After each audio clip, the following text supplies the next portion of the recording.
Bienvenidos, hoy nos metemos de lleno en un capítulo que se llama Caminos entrelazados.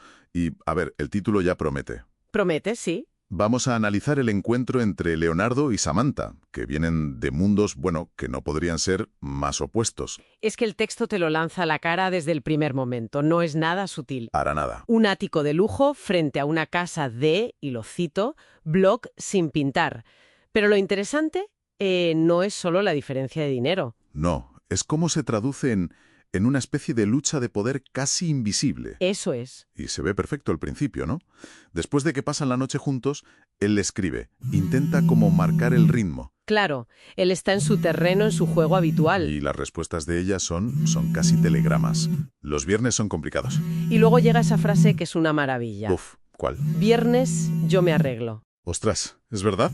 Es que esa frase es una declaración de intenciones, no es un juego de seducción. No, es ella poniendo una barrera. Exacto, es un mira, tus reglas y tu mundo a mí no se me aplican. O sea, le desarma por completo su estrategia. Totalmente. Y esa dinámica de poder que ella impone, yo creo que tiene su punto de inflexión en la cena. Para mí, ese es el momento clave. Sí, sí. Pero, a ver, ¿qué es lo que de verdad cambia las cosas? ¿La honestidad tan brutal de ella con el vino o la reacción que tiene él? Pues es una pregunta buenísima. Yo diría que son las dos caras de la misma moneda. Ah, vale. Su respuesta, no sé, el que venden por litro en la tienda sí, es una prueba. Claro. Podría haber sido un momento súper incómodo, de vergüenza para ella. Podría, pero no lo es. Porque cuando él cierra la carta y le deja elegir a ella, lo que está haciendo es renunciar a su estatus. Es un gesto que dice tu realidad, ahora, me importa más que la mía. Justo.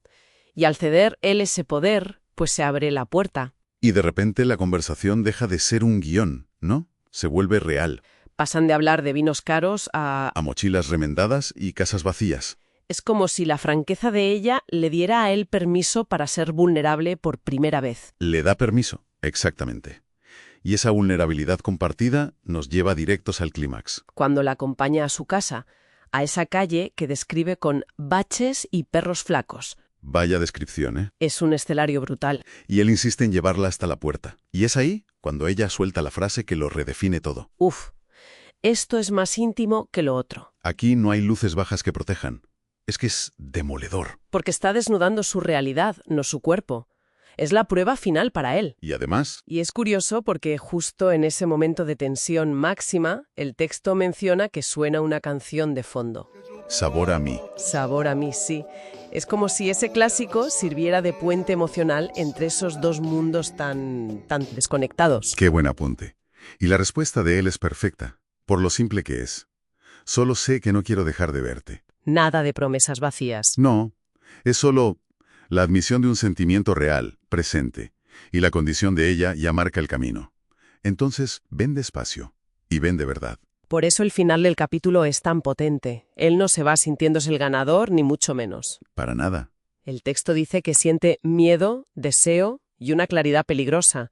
Se da cuenta de que ha cruzado una línea. Ya no es una aventura. No, esto tiene consecuencias reales y, bueno, le asustan. Desde luego. Sus caminos ya se han entrelazado, como dice el título, pero no por el deseo del principio, sino por esa vulnerabilidad compartida en una calle mal iluminada. Ahí se vieron de verdad por primera vez. Ahí fue. Y esto nos deja, pues, una reflexión final. La historia parece sugerir que la intimidad de verdad no nace en la comodidad de un ático, sino al atreverse a mirar la realidad del otro sin filtros. Así que la pregunta que queda en el aire es, ¿qué es más decisivo para forjar una conexión auténtica? ¿La atracción por lo diferente o el valor de enfrentar la verdad sin adornos?